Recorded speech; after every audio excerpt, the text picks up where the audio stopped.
शिक्षकों को biometric attendance तो बनाना ही है, साथ ही अब बच्चों का भी बायोमेट्रिक अटेंडेंस बनाना अनिवार्य है, अन्यथा कार्रवाई होगी।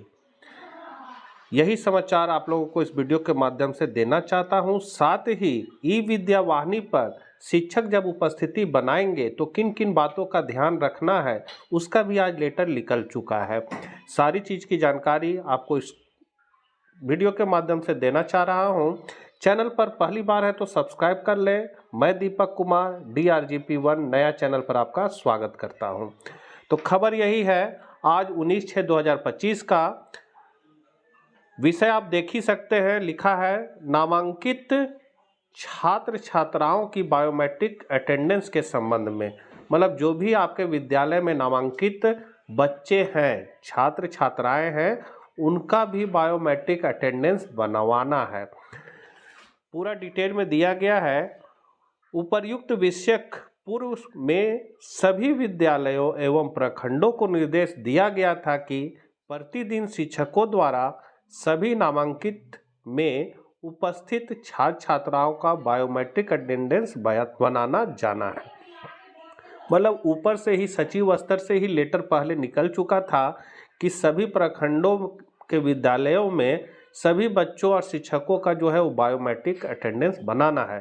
तो दिनांक 17/6/2025 को प्रतिवेदन अवलोकन से स्पष्ट है कि दिनांक 14/6/2025 को जिला में कुल 1485 विद्यालयों में से मात्र 228 एवं दिनांक 16/6/2025 को 195 विद्यालयों ने ही बच्चों की ऑनलाइन उपस्थिति दर्ज की है।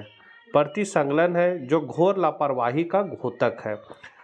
दिनांक 9/6/2025 को विभागीय सचिव महोदय की अध्यक्षता में आयोजित समीक्षा बैठक में नाराजगी व्यक्त की गई एवं दिनांक 14/6/2025 को उपायुक्त महोदय द्वारा समीक्षा के क्रम में इस पर सख्त निर्देश दिया गया है।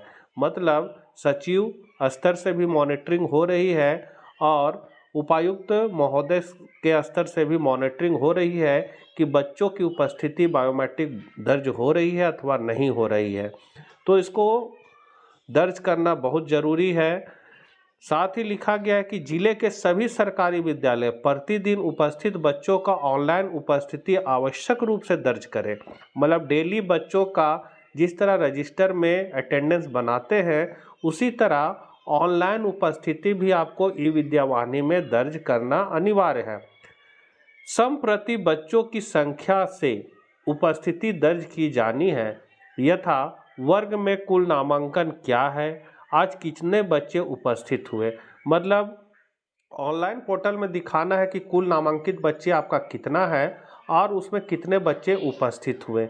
यह भी अंकित करना है कि बच्चों की उपस्थिति दर्ज होने के उपरांत ही रेल प्रोजेक्ट में बच्चों की उपस्थिति दर्ज होगी।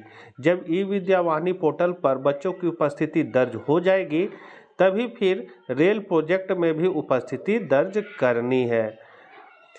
रेल प्रोजेक्ट में बच्चों का मार्क्स अपलोड कराने हेतु राज्य कार्यालय द्वारा इस पर कार्य किया जा रहा है। असेसमेंट में जाकर ई विद्या वाहिनी के असेसमेंट सेक्शन में जाकर वहां पर बच्चों का जो उपस्थिति है, मार्क्स है, उसको अपलोड करना है और इस पर राज्य कार्यालय द्वारा भी कार्य किया जा रहा है। अतः उपरोक्त निर्देशों का अक्षरशः अनुपालन सुनिश्चित करें, अन्यथा की स्थिति में विभागीय कार्रवाई हेतु अधोहस्ताक्षरी की बाध्यता होगी। मतलब कार्रवाई निश्चित होगी। कहने मतलब है कि अब जो अटेंडेंस बनेगा रजिस्टर में बच्चों का, उसके साथ साथ ई विद्या वाहिनी में भी ऑनलाइन अटेंडेंस बनाना है, शिक्षकों का भी ऑनलाइन अटेंडेंस बनाना है। ई विद्या वाहिनी में जब ऑनलाइन अटेंडेंस बन जाएगा उसके बाद ही रेल प्रोजेक्ट का अपडेट करना है। फिर आज का ही चिट्ठी निकाला गया है कि झारखंड में भारी बारिश के कारण 19 तक विद्यालय को बंद कर दिया गया था, जिसको बढ़ाकर अब दिनांक 26/6/2025 तक सभी सरकारी, गैर सरकारी, सहायता प्राप्त निजी विद्यालय की जो कक्षा है 1 से 12 तक कि सभी कक्षाएं को स्थगित कर दिया गया है, मतलब विद्यालय बंद कर दिया गया है भारी बारिश को देखते हुए।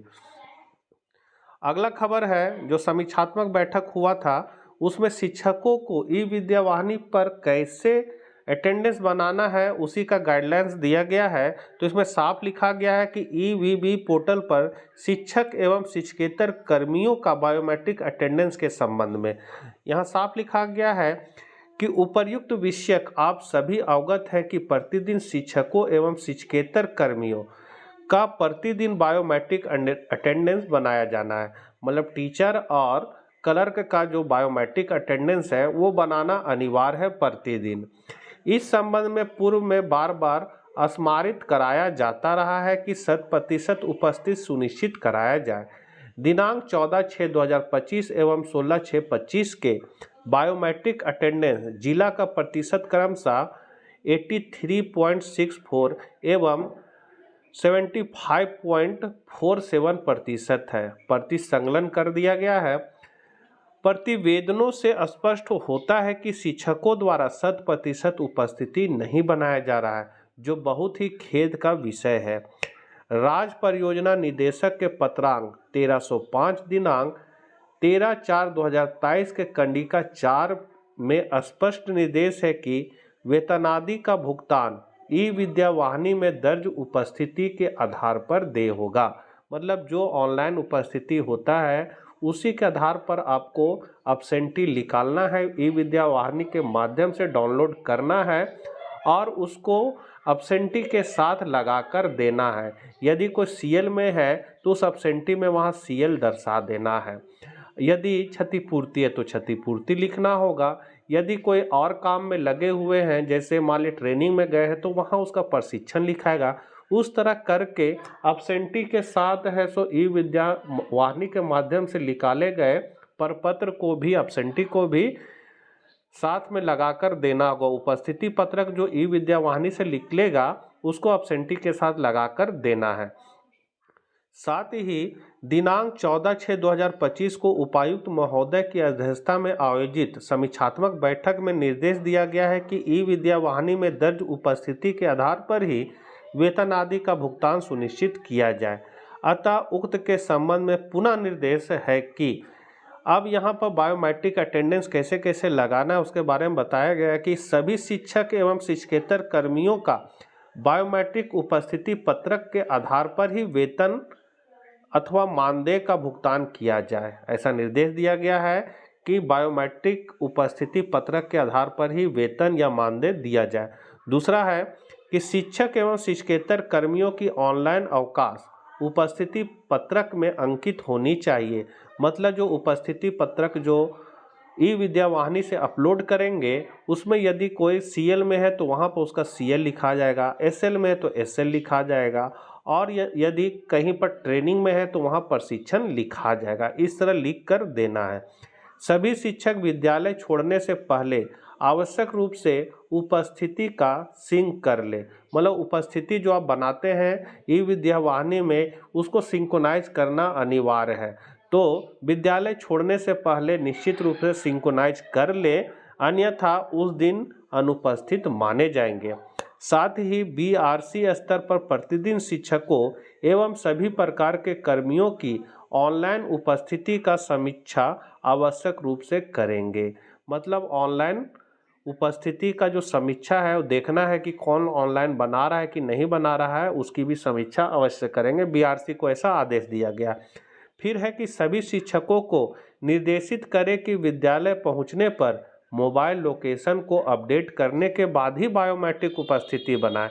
यदि आपका लोकेशन अपडेट नहीं रहेगा तो आप यदि अटेंडेंस बनाते हैं तो विद्यालय में ना बताकर विद्यालय से दूर आपका अटेंडेंस बताएगा, तो वैसी स्थिति में भी शिक्षक पर कार्रवाई हो सकती है। इसीलिए कहा गया है कि जब आप ई विद्या वाहिनी में अटेंडेंस बनाते हैं तो उसके पहले आप लोकेशन को ऑन कर ले, उसको अपडेट कर ले, उसके बाद ही अपनी उपस्थिति ई विद्या वाहिनी में दर्ज करें।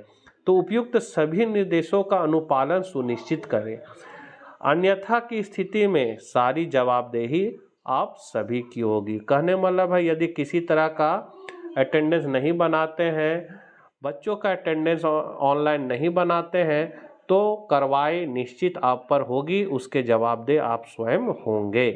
तो इस तरह का आदेश निकला है, इसीलिए अपना उपस्थिति ऑनलाइन बनाने के साथ साथ बच्चों की भी उपस्थिति ऑनलाइन दर्ज करनी होगी। साथ ही 20 तारीख तक आपका 20/6/2025 तक सभी विद्यालय बंद रहेंगे भारी वर्षा को देखते हुए। तो मिलते हैं नेक्स्ट वीडियो साथ।